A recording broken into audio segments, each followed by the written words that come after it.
dowladda Ghana ayaa ciidamo booliis oo cusub oo nabad ilaalin ah u soo dirtay Soomaaliya kuwaas oo la sheegay in ay si gaar ah ugu howlgali doonaan magaalooyinka Muqdisho, Beledweyne iyo sidoo kale Baydhabo.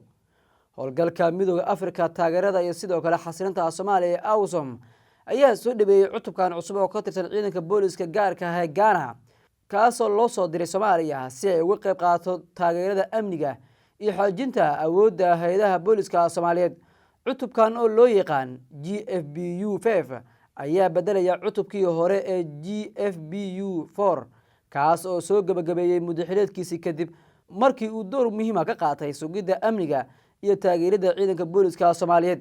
ciidamadan cusub ayaa ka qayb qaadan doona howlgallo wadajir ah, tababaro takhasusi ah iyo adeegyo la talin oo lagu horumarinayo xirfadaha ciidamada booliiska Soomaaliya. sidoo kale waxay gacan ka geysan doonaan xoojinta wada shaqeynta hay'adaha amniga iyo kor u qaadista awoodda booliiska dalka. isku duwaha booliiska AWSOM Samuel Okanta ayaa ku booriyay ciidamada cusub inay ilaaliyaan heerarka sare ee xirfadda, anshaxa iyo habdhaqanka wanaagsan inta ay gudanayaan waajibaadkooda Soomaaliya.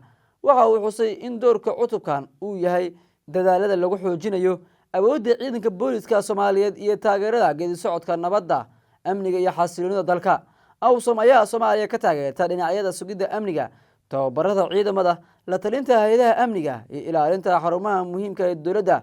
howlgalkani waxa uu sidoo kale ka shaqeynayaa xoojinta awoodda ciidamada iyo booliiska Soomaaliyeed si ay mustaqbalka ula wareegaan mas'uuliyadda amniga dalka.